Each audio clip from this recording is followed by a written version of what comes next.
Baruch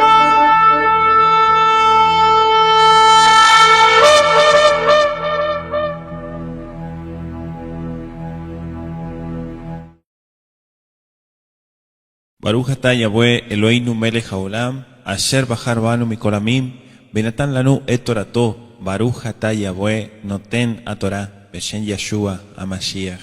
Bendito seas Yahweh nuestro Elohim, Rey del universo, que nos apartas de entre todos los pueblos de la tierra para otorgarnos instrucción. Bendito seas Yahweh, dador de la instrucción, en el nombre de Yeshua el Mesías. Muchas gracias, Padre bendito. Amén. Vamos a abrir el día de hoy en el estudio Bereshit, Génesis capítulo 30. Acompáñeme al libro de Génesis, en nuestro estudio sistemático. Dar lectura a este capítulo 30 y analizarlo posteriormente. Dice así desde nuestro versículo 1: pero viendo Raquel que ella no daba hijos a Jacob, tuvo celos de su hermana y dijo a Jacob: dame hijos o si no me muero. Entonces se encendió la ira de Jacob contra Rachel y dijo: ¿estoy yo en lugar de Elohim, que te ha negado el fruto de tu vientre? Y ella dijo: aquí está mi sierva Bilhá, llégate a ella para que dé a luz sobre mis rodillas, para que por medio de ella yo también tenga hijos. Y le dio a su sierva Bilhá por mujer, y Jacob se llegó a ella. Bilhá concibió y dio a luz un hijo a Jacob. Y Raquel dijo: Elohim me ha vindicado, ciertamente ha oído mi voz y me ha dado un hijo, por tanto le puso por nombre Dan. Concibió otra vez Bilhá, sierva de Raquel, y dio a luz un segundo hijo de Jacob.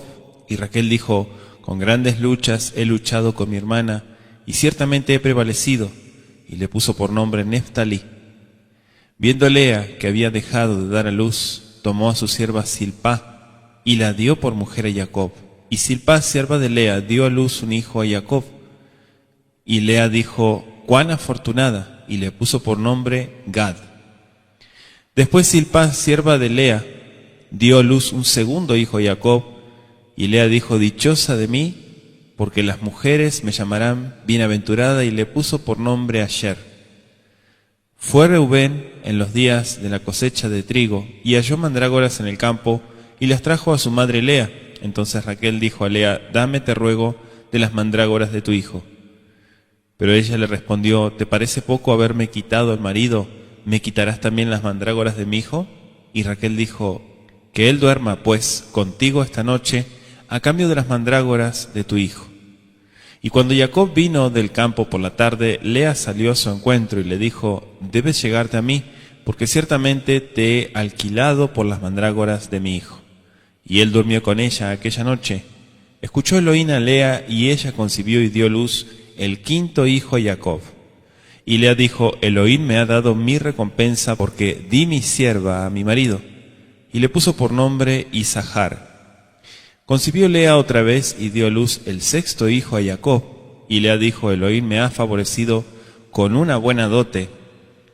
Ahora mi marido vivirá conmigo, porque le he dado 6 hijos, y le puso por nombre Zebulún. Después dio a luz una hija y le puso por nombre Dina. Entonces Elohim se acordó de Rachel, y Elohim la escuchó y le concedió hijos. Y ella concibió y dio a luz un hijo, y dijo: Elohim ha quitado mi afrenta. Y le puso por nombre Yosef, diciendo: que Yahweh me añada otro hijo. Y sucedió que cuando Rachel hubo dado a luz a Yosef, Jacob dijo a Labán: despídeme para que me vaya a mi lugar y a mi tierra. Dame mis mujeres y mis hijos por los cuales te he servido, y déjame ir, pues tú bien sabes el servicio que te he prestado. Pero Labán le respondió: si ahora he hallado gracia ante tus ojos, quédate conmigo. Me he dado cuenta de que Adonai me ha bendecido por causa tuya. Y añadió: fíjame tu salario y te lo daré. Mas él le respondió: tú sabes cómo te he servido y cómo le ha ido a tu ganado conmigo, porque tenías poco antes de que yo viniera, y ha aumentado hasta ser multitud, y Yahweh te ha bendecido en todo lo que he hecho. Y ahora, ¿cuándo proveeré yo también para mi propia casa? Y él respondió: ¿qué te daré? Y Jacob dijo: no me des nada. Volveré a pastorear y a cuidar tu rebaño si tan solo haces esto por mí.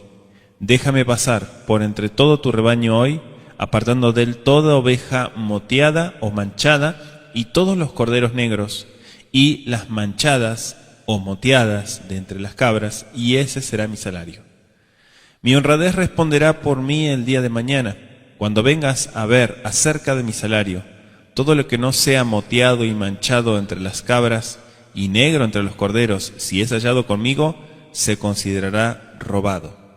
Y Labán dijo: muy bien, sea conforme a tu palabra.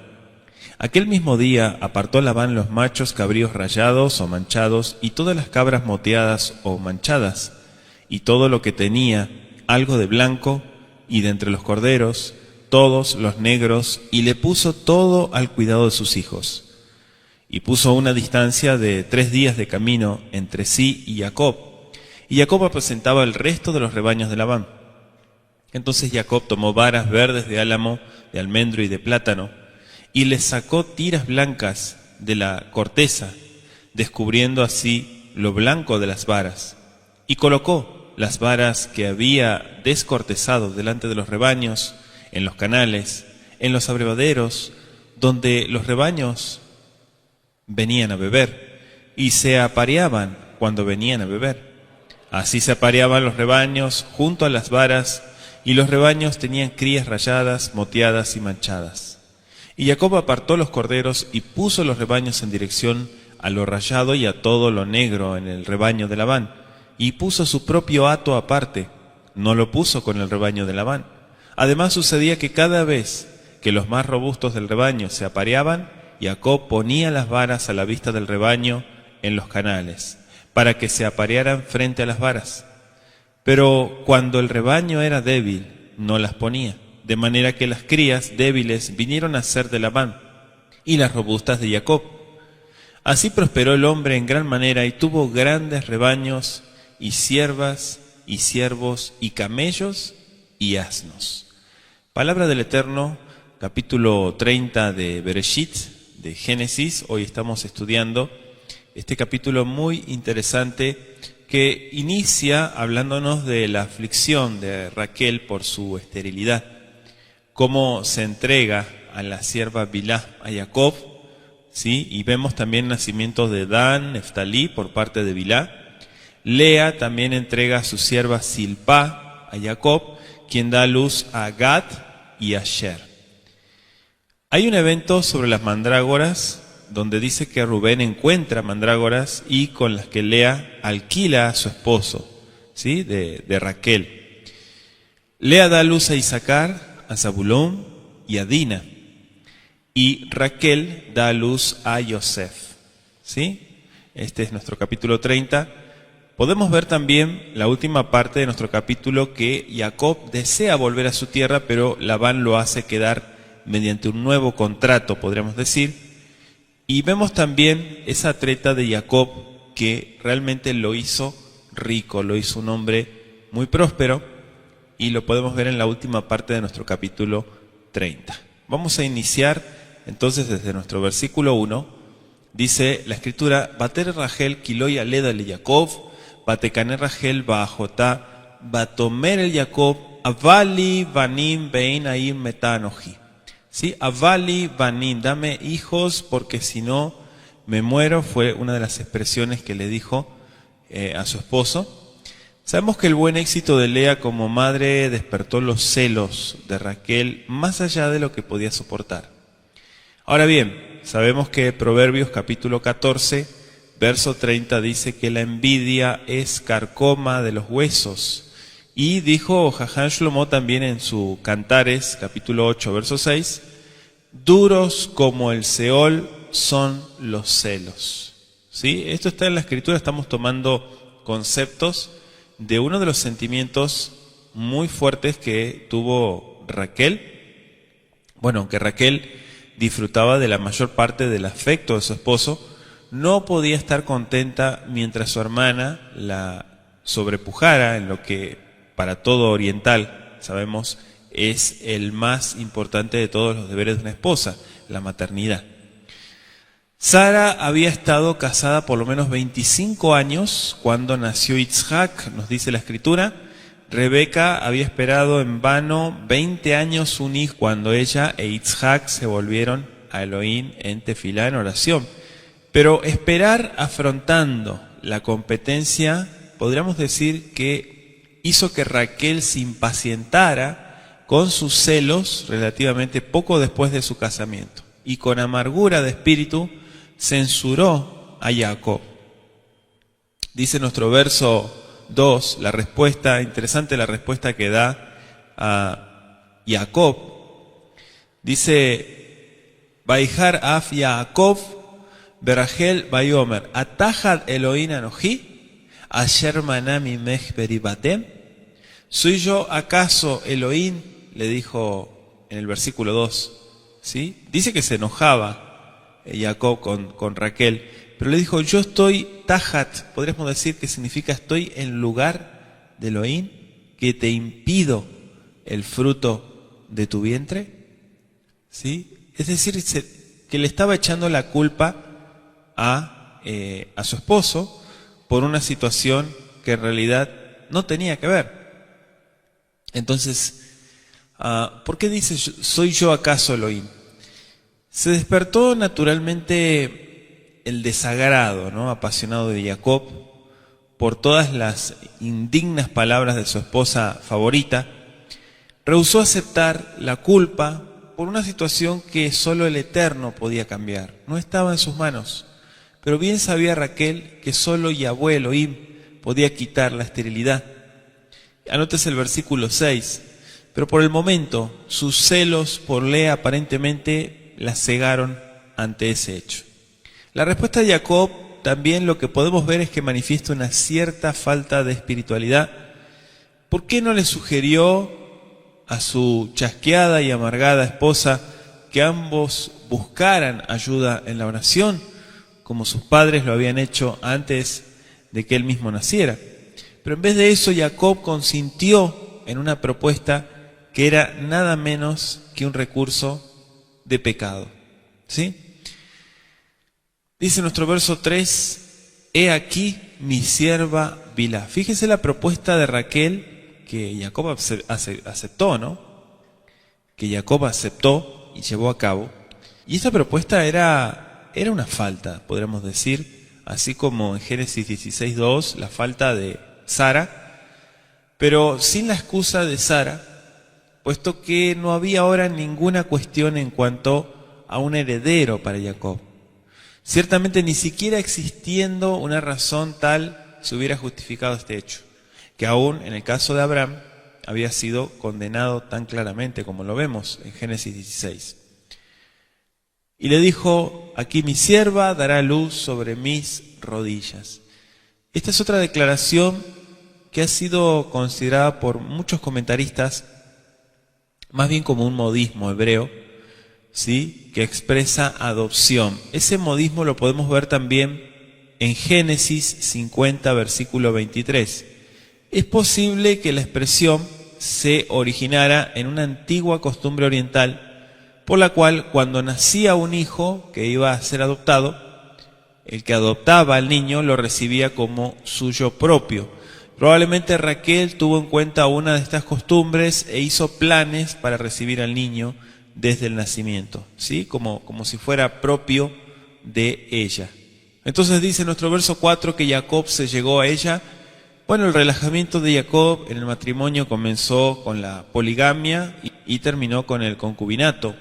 Aunque el Eterno sabemos que encauzó todo esto para el desarrollo de la simiente de Israel. Hacemos la aclaración, no por eso colocó su aprobación sobre una costumbre tal como la poligamia. ¿Sí? La poligamia no es aprobada por el Creador. Dijimos que solamente encauzó todo esto con un propósito de desarrollar la simiente del pueblo de Israel. Nada más.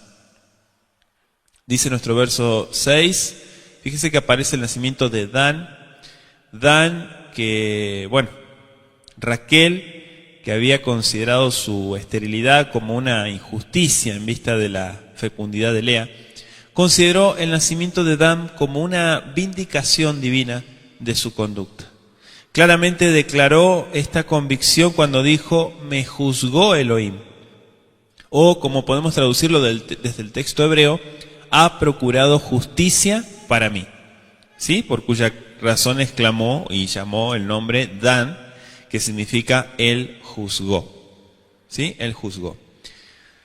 Su declaración, y también oyó mi voz, significa que ella había orado por esto, o que consideraba el nacimiento de Dan como la respuesta del Creador por todas sus amargas quejas, que podemos verlas claramente en nuestro versículo 1.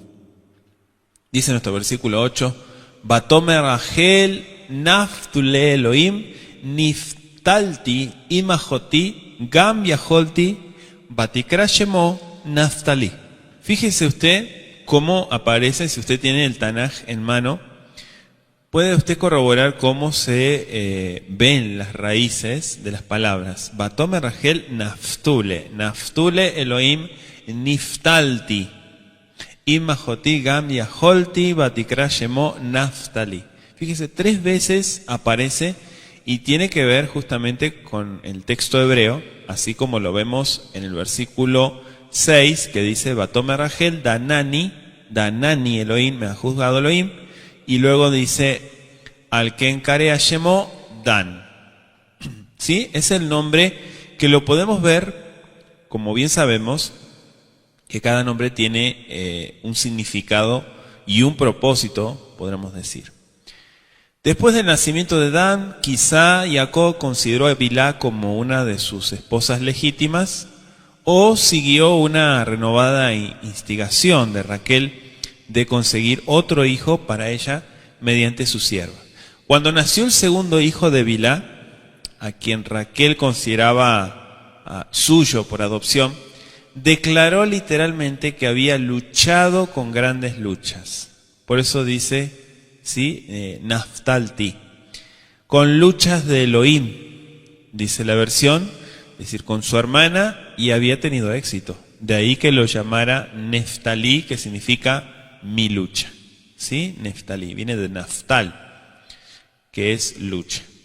Entonces dice nuestro verso 9, viendo pues Lea, o sea, Lea, acostumbrada a tener un hijo cada año, se impacientó cuando pareció que no daría más a luz. Que Raquel hubiera tenido hijos mediante su sierva no molestaba a Lea mientras tuviera la perspectiva de tener hijos propios. Pero ahora se convirtió en víctima de la envidia, así como su hermana lo había sido antes.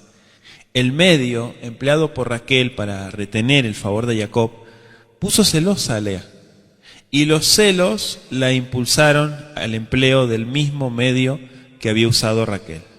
Sin embargo, parece que Lea estuvo consciente de que estaba siguiendo una artimaña de su propio corazón, puesto que no hizo referencia a Elohim en sus declaraciones cuando nacieron los 2 hijos de Zilpa.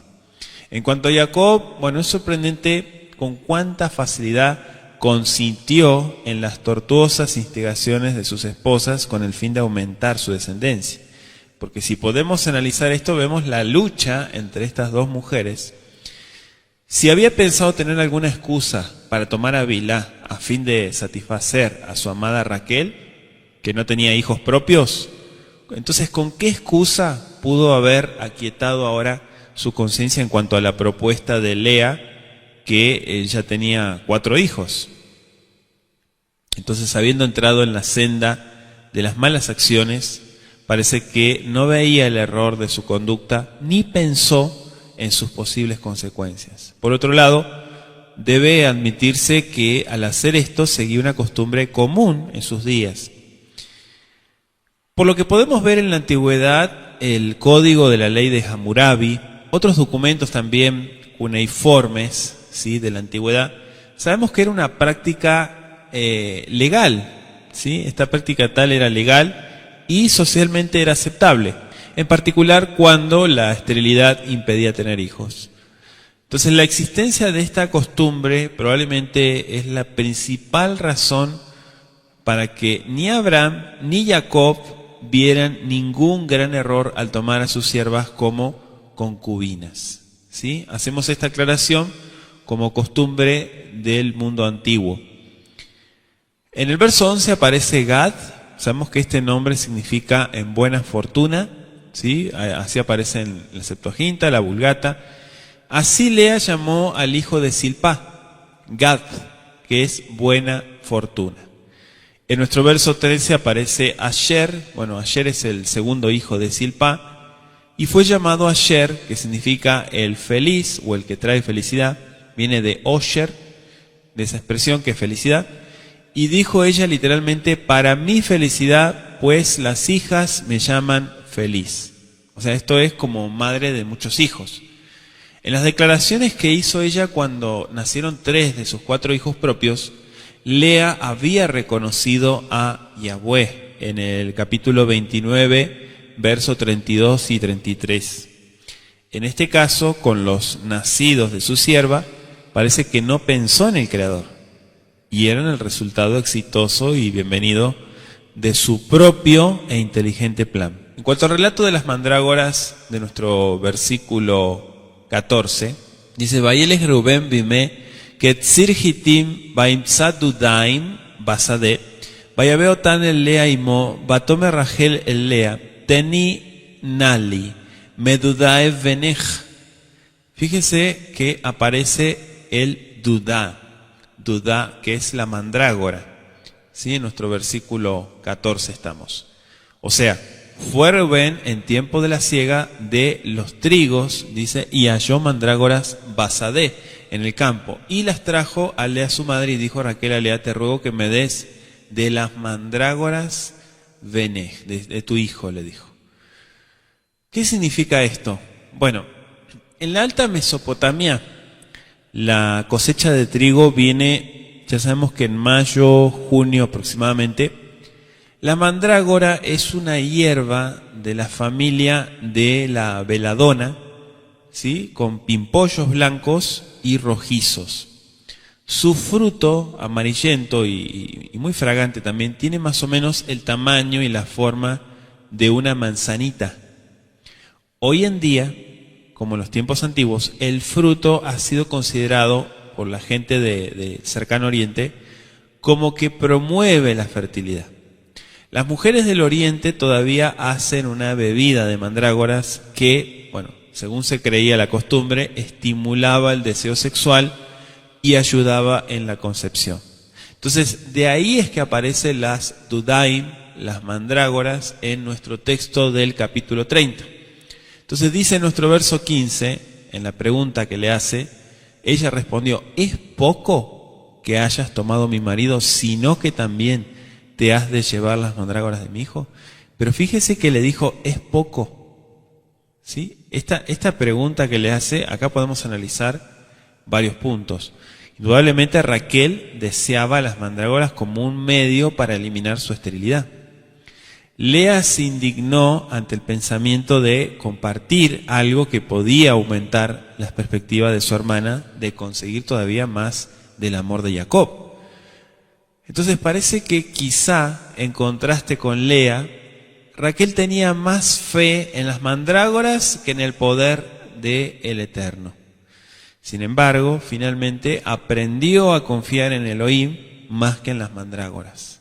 ¿Sí? Podemos verlo en el versículo 22, 30-22, que dice: y se acordó Elohim de Raquel, y la oyó Elohim, y abrió su matriz. ¿Sí? Ahí está registrado, como así también podemos leer el Salmo 127, si quiere acompañarme, 127, Teilim, ¿sí? El versículo 3.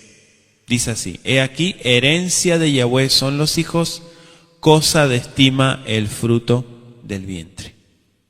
¿Sí? Entonces entendemos, como bien corroboramos en nuestro versículo 22, que el Eterno la escuchó, y sabemos que algo sucedió, una intervención divina. ¿Sí? Entonces es importante tomar este punto.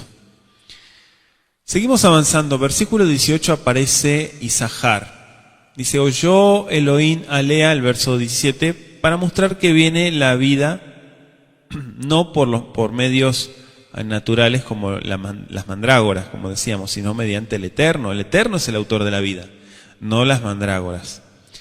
Lea pensó que veía en el nacimiento de su quinto hijo una recompensa divina por haber dado su sierva a su esposo. Indudablemente considerando ese acto que había surgido de los celos como una evidencia de abnegación.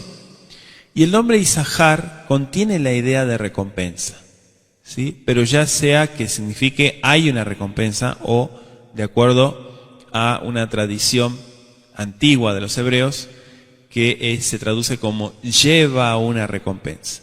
O sea, no es seguro su significado, pero va por ese lado porque Isahar es recompensa. Entonces, nótese que fue Lea, no Moshe, quien vio en el nacimiento de Isahar una recompensa. Pero fue por una acción de pecado. ¿Sí? Eso es lo que quiero que vea conmigo. Verso 20. Tenemos a Zebulún o Zabulón. Al nombrar a su sexto hijo Zebulún, que es morada, ¿sí? Morada, Lea expresó su esperanza de que ahora Jacob la preferiría a ella antes que a su hermana estéril. Estaba luchando por el primer lugar en el afecto de él y luchando para que él, Zebulún, morara, ¿sí? Jacob morara con ella en la honrosa relación de primera esposa. También aparece en nuestro versículo 21 Diná o Dina. Este nombre significa vindicación. Sabemos que ella no fue la única hija de Jacob. Génesis capítulo 37, versículo 35, si quiere acompañarme, dice así: y se levantaron todos sus hijos y todas sus hijas para consolarlo, pero él no quiso recibir consuelo y dijo: porque yo descenderé enlutado a mi hijo hasta la sepultura, y lo lloró su padre. ¿Sí? Entonces no fue la única hija, podemos verlo en el texto de Génesis. Incluso en Génesis 46:7, si quiere acompañarme, Génesis 46, verso 7 dice: sus hijos y los hijos de sus hijos consigo, sus hijas y las hijas de sus hijos. Y a toda su simiente trajo consigo a Egipto. Entonces volvemos al capítulo 30 para entender acerca de Dina, que probablemente se la menciona aquí en anticipación del relato de su desgracia del capítulo 34. La palabra después indica que había pasado algún tiempo desde el nacimiento de Zabulón. Eso es un punto importante cuando estudiamos desde el hebreo, ¿sí? Porque no es una continuidad como tal, hubo un lapso de tiempo. Dina, nos dice la escritura en Génesis 34:1 que Dina era la única hija de Jacob cuando él volvió a Canaán. Verso 22, seguimos avanzando, dice la escritura: Vaiskor Elohim et Rachel, Vaishma Elea el Elohim, Vaiftach et Rachma. ¿Sí? Este es el versículo que habíamos comentado, que se acordó Vaiskor Elohim, se acordó de Raquel, y la oyó Elohim y abrió su matriz, dice Rachma, que es su matriz. Vamos a explicar este punto. ¿Por qué dice se acordó Elohim de Raquel? Porque como comentábamos, parece que finalmente Raquel llevó su problema ante el Eterno en oración, en tefilá. Y su petición fue oída. Y la fe obtuvo lo que la impaciencia y la incredulidad hasta entonces lo habían impedido. Entonces fíjense estos puntos que nos resalta la Escritura, lo opuesto, ¿no? A la impaciencia y la incredulidad, la fe fue la que pudo sacar adelante esta situación. Dice nuestro verso 23, ni afrenta. Sabemos que en el Antiguo Oriente una mujer estéril no era compadecida, sino despreciada. Y se consideraba la falta de hijos como una vergüenza o como incluso una maldición. Esto es una costumbre del mundo antiguo en Oriente. Y esto explica por qué mujeres como Rebeca, Raquel y Ana sintieran tan profundamente su esterilidad. Incluso en el pensamiento ultraortodoxo del judaísmo, la esterilidad se ha considerado como un justificativo para el divorcio, la poligamia o el concubinato. Entonces fíjese usted también cómo se distorsionan, ¿sí?, las ideas, y tomando en cuenta también muchos puntos que sucedieron en el mundo antiguo. El verso 24 se menciona Yosef, que significa él quita, como alusión a la desaparición de la afrenta de ella, ¿no? Pero en realidad Yosef viene del Esov, que es él añadirá, y en anticipación de otro hijo que Elohim le añadiría a este primero. Entonces la desaparición de su afrenta implicaba esta posibilidad. Verso 25, Génesis 30, verso 25 dice: y aconteció cuando Raquel hubo dado a luz a Yosef, que Jacob dijo a Labán: envíame e iré a mi lugar y a mi tierra. ¿Sí? Así está escrito. Pero fíjese que hay un paréntesis. Aconteció. Cuando nació Yosef, Jacob procuró el permiso de Labán para volver a Canaán. De acuerdo con los versos 25 al 28, parece que Yosef nació al final del 14º año del servicio de Jacob. 7 años después de su casamiento. Estamos hablando de Génesis 29, versos 21 al 28. No resulta enteramente claro si los 11 hijos que Jacob tenía ahora nacieron todos durante los 7 años entre su casamiento y la terminación de sus 14 años de servicio con Labán, o si algunos de ellos nacieron durante los 6 años siguientes de los 20 que pasó allí, como dice Génesis 31-38. Entonces, el orden en que está la lista de los hijos de Jacob aquí en la Escritura no representa necesariamente el preciso orden cronológico de su nacimiento, pero parece estar basado en su linaje materno. ¿Quién fue el escritor? Moisés. Entonces Moisés pone en la lista 4 para Lea, 2 para cada concubina, Bilhá y Silpá, 2 más para Lea y 1 para Raquel. Es decir, distribuido en estos 5 grupos. No hay 2 listas de los hijos de Jacob registradas en el antiguo pacto que los den precisamente en el mismo orden.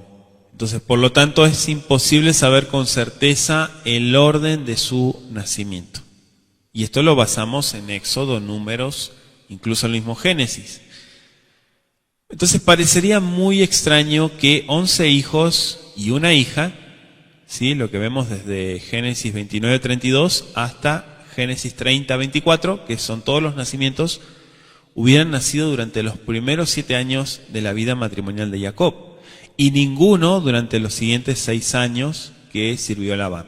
Sin embargo, si tal fuera el caso, Lea dio a luz 7 hijos en 7 años, ¿sí?, con un claro intervalo durante el cual no tuvo ninguno, lo que hemos visto recién. Entonces, si durante este intervalo los 4 hijos de Bilhá y de Silpá nacieron uno tras otro, obviamente 7 años sería un tiempo demasiado corto, a no ser por el hecho de que los 6 hijos varones de Lea están separados en 2 grupos. Podría pensarse que el orden de Moisés en su escritura aquí se basó estrictamente en su linaje materno, como comentábamos recién. Puesto que obviamente este no es el caso, parecería que los 5 grupos están arreglados en el orden del nacimiento del primer hijo de cada grupo, y que probablemente hay alguna superposición entre 2 grupos consecutivos. Esto parece ajustarse mejor con el contexto y con hechos conocidos. Según esto, el nacimiento de Dan precedería al de todos los hijos que están en lista después de él, pero no necesariamente a Judá. En principio, lo mismo sería verdad para Gad, Isahar y Yosef. ¿Sí? Una superposición muy próxima, como sería esta, haría posible el nacimiento de los 11 hijos en un periodo de 7 años. Pero aún, si se acepta el principio, como dijimos, de la superposición, no hay razón para que necesariamente todos los 11 nacieran durante esos 7 años. Entonces, algunos pueden haber nacido durante el periodo final de 6 años de la permanencia de Jacob con Labán. En realidad, esta última posibilidad parece la más razonable, ¿verdad? ya que aún concediendo la posibilidad de la superposición durante los 7 años, la rápida sucesión en que se deben haber presentado los nacimientos sería demasiado apretada, aún de acuerdo con las normas de Oriente, ¿no? Entonces hay muchos puntos que hay que tener en cuenta. Lo cierto, vuelvo a repetir, es que no están puestos en orden cronológico. Dice nuestro verso 28, señálame tu salario. Fíjese, este punto me llamó la atención, puesto que el segundo periodo de 7 años de Jacob, trabajando con Labán, terminó aproximadamente con el nacimiento de Yosef, decíamos. Jacob pidió a Labán permiso para volver a Canaán. Eso lo vimos en el verso 25. Pero Labán estaba mal dispuesto para perder a un hombre tan valioso, y sin embargo no encontraba una estratagema para conservarlo consigo por más tiempo. El hecho de que pidiera a Jacob que señalara su salario no le impidió cambiárselo 10 veces durante los 6 años, como dice Génesis 31:7. Detrás de Labán estaba el maligno, el Satán, tratando de torcer el plan de Yahweh, de Elohim, al impedir, si hubiera sido posible, que Jacob volviera a la tierra de prominencia o a la tierra prometida. Entonces le dijo, si hicieres por mí esto, nuestro verso 31, fíjese que cuando Labán repitió su oferta, indicando su decisión de cumplirla, ¿no? Jacob le propuso condiciones con las cuales estaría dispuesto a quedar.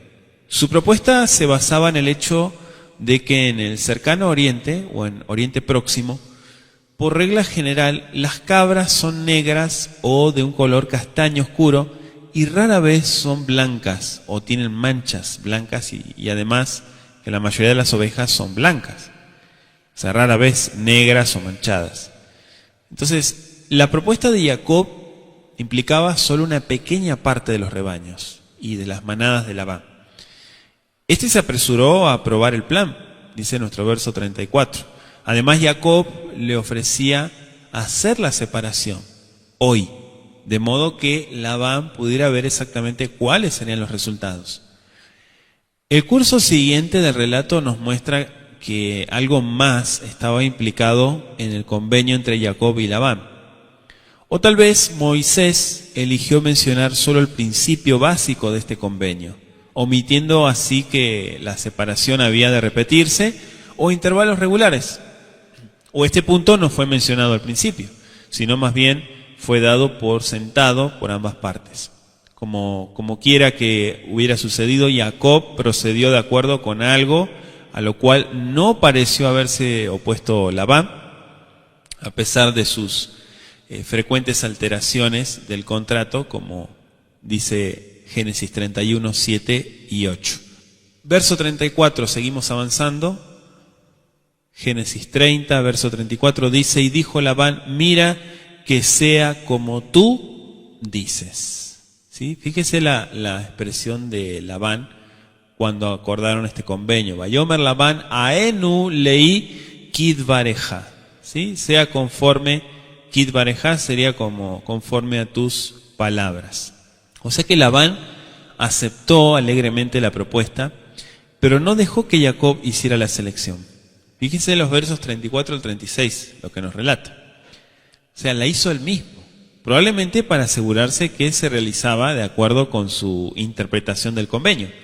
Entregó entonces las ovejas y cabras manchadas a sus hijos, y ahí son mencionados por primera vez, ¿no? Para que las cuidaran, y dejó a Jacob a cargo solamente de los animales de color puro de los rebaños. Finalmente nos dice la Escritura que Labán puso 3 días de camino entre sí y Jacob, es decir, entre los rebaños que él mismo iba a cuidar mediante sus hijos y los atendidos por Jacob. O sea, a fin de evitar que hubiera mezcla entre ellos. 3 días de camino, dice la Escritura. Verso 37, tomó luego Jacob varas. Quiero que anote del verso 37 al 40, el relato a primera vista parece contradecir algunas leyes conocidas de la genética y suele ser citado como una prueba de que la Biblia no es científica. Sin embargo, un estudio cuidadoso del contexto y una comparación del relato con hechos conocidos acerca de las leyes de la genética nos revelan lo que sucedió y también me indican de una manera realmente notable la inspiración de las Escrituras. Para una comprensión detallada y científica, pueden ver, hay un libro que se llama Estudios del Creacionismo, ¿sí?, del autor Marsh. Bueno, pensando preservar sus propios intereses en el convenio propuesto por Jacob, inmediatamente Labán separó los respectivos rebaños, decía el verso 35, lo que indica que él también sabía algo de las leyes de la herencia. Colocó todas las ovejas, cabras y ganado que tenían manchas bajo el cuidado de sus propios hijos, procurando así apartarlos de Jacob y evitando la posibilidad de que hubiera una reproducción de esos animales manchados que volvieran a ser, por lo menos en apariencia, de color liso. Lo que Labán no sabía es que algunos de los animales aparentemente de pura raza podían contener todavía características recesivas de color susceptibles de transmitirse a sus descendientes. Labán pensó que había sido más listo que Jacob mediante esa astuta estrategia de separar los rebaños. Por su parte, Jacob sin duda tuvo en cuenta la cría por selección, acerca de la cual debe haber sabido por lo menos tanto como Labán. Y este proceder habría sido enteramente legítimo de acuerdo con una estricta interpretación del contrato. Entonces la distinción que hizo Jacob entre ganado fuerte y ganado débil, como dice el verso 41, es una evidencia de que la observación le había enseñado algo de las leyes de la herencia. Ahora que Labán había separado todos los animales manchados, probablemente Jacob quedaba sin saber qué hacer, ya que es indudable que no sabía nada más en cuanto a la transmisión de los caracteres recesivos de lo que sabía Labán. Entonces, confiado en su propia astucia y en la aplicación de antiguas y todavía populares, podríamos decir, supersticiones, de que las crías reciben la impresión que corresponde con las escenas o con los temores experimentados por la madre durante el periodo prenatal, puso en práctica el proceder explicado en estos versículos. Entonces comenta este libro de Marsh, dice: toda marca de las crías, se lo voy a comentar un poquito, dice: toda la marca de las crías, tal como la que Jacob pensó que estaba logrando los rebaños de Labán, es completamente imposible. En la placenta y el cordón umbilical, que constituyen la única conexión entre la madre y el feto, no hay nervios, de manera que en absoluto no existe mecanismo alguno por el cual la madre pueda marcar a sus descendientes en la forma en que Jacob pensó que lo estaba logrando. Otra dificultad evidente reside en el hecho de que el método de Jacob parece haber tenido buen éxito. Podemos ver el verso 43, como así también Génesis 31, versos 7 al 9. Sin embargo, para que Jacob no creyera en su propio ingenio y en la superstición, el Eterno le reveló en un sueño cómo las características recesivas de los animales manchados eran transmitidas a sus descendientes mediante padres aparentemente de color puro. Anótese Génesis 31, verso 10 al 12. Entonces, lo que el ángel le dijo a Jacob en un sueño podía solo aplicarse a los rebaños y las manadas que estaban bajo el cuidado de Jacob, ya que todos los animales manchados habían sido separados previamente por Labán. El Eterno añadió su verajá, su bendición especial a esta ley de genética, ya que los caracteres recesivos normalmente no se manifestarían de una manera tan pronunciada como lo indicaría el verso 43. Entonces, al hacerlo así, Kadosh Baruj Hu, el Altísimo, puede haber utilizado principios de genética hasta hoy imperfectamente entendidos, podríamos decir. Esta revelación de una ley de la genética que no fue descubierta ni entendida por la ciencia hasta tan solo hace unas pocas décadas, atestiguan la exactitud científica y la inspiración divina de las Escrituras. Y comenta también este libro, Estudios de Creacionismo, dice: las Escrituras enseñan que tales marcas entre los animales domésticos son el resultado de factores hereditarios que actúan en ambos padres de acuerdo con principios mendelianos, y que ellas no se deben a impresiones maternas. Una lectura imparcial del texto muestra, pues, que este incidente de las Escrituras, que se cita con tanta frecuencia como una prueba de que la Biblia es un libro de fábulas, en realidad es una razón importante para creer que es ciertamente un libro inspirado. Usted sabe todo lo que se dice en contra de la Biblia y las afirmaciones que se hacen, pero aquí podemos ver que todo empieza a cuadrar. De paso, puede observarse que la palabra hebrea traducida avellano, en realidad tiene que traducirse como almendro y castaño en vez de sicómoro. O sea, el sicómoro oriental pertenece a la familia del arce. ¿Sí? Para aquellos que les gusta investigar, el verso 41 menciona las ovejas más fuertes. Subraya ahí: los antiguos sabios del pueblo de Israel entendían este pasuk, el verso 41, como que indicara que Jacob practicó esta treta solo durante la procreación de la primavera, ya que los antiguos creían que los animales concebidos en la primavera y nacidos en otoño eran más fuertes que los concebidos en el otoño y nacidos en la primavera.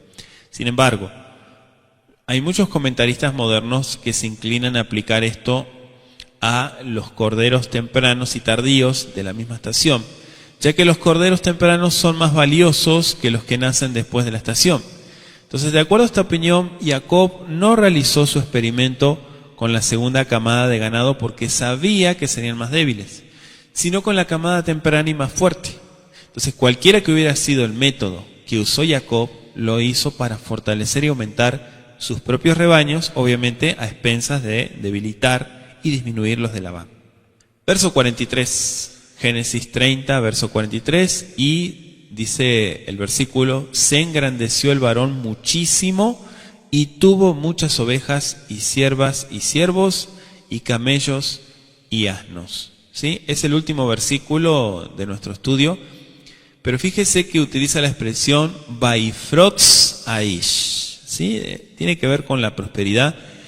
Dice Vaifrotz Aish meot meot. Meot meot significa muchísimo. Vailot son rabot ushfajot ba'abadin ugmalim ba'jamorim. Dice, ¿sí? Camellos y los jamorim son los asnos. Entonces, vamos a explicar un poco este verso. ¿Por qué dice Vaifrotz? Se enriqueció. El relato de las relaciones de Jacob con Labán muestra la astucia, la habilidad por un lado, luchando contra la avaricia y las malas artes por el otro. La astucia que aplica un conocimiento superior es con frecuencia el arma del débil contra el fuerte. Los hombres que son codiciosos y traidores, pero faltos de sabiduría, con frecuencia son sobrepujados por hombres igualmente arteros, pero más inteligentes en su proceder. Eso es lo que nos enseña la Escritura. La justicia estaba de parte de Jacob, ¿sí? Sencillamente él estaba aprovechando de su nuevo puesto para compensar las desventajas en que había trabajado durante 14 años. Sin embargo, le faltaba honradez estricta e integridad. Faltaban esa sinceridad y sencillez de carácter que esperamos encontrar en un hombre recto. Entonces, con esta seguridad, el plan de Jacob tuvo pleno éxito, pero no es el que un siervo de Yahweh debería buscar. Además, Jacob se equivocó al confiar más en su propia habilidad para conseguir la bendición divina prometida a él que en el poder y la providencia del Todopoderoso. ¿Sí? Entonces, por lo demás, Jacob atribuyó su atzlajá, su éxito, al poder de Yahweh, y eso lo podemos ver en Génesis 31, versículo 9. Damos gracias a nuestro Elohim por la oportunidad que nos da de reflexionar juntos en el estudio del libro de Bereshit, Génesis, y esperando que sea de bendición para su vida, vamos a agradecerle a Él. Y bueno, Shelolam, te agradecemos por la oportunidad que nos das de analizar este capítulo 30 de Génesis. Gracias por todo lo que estamos aprendiendo.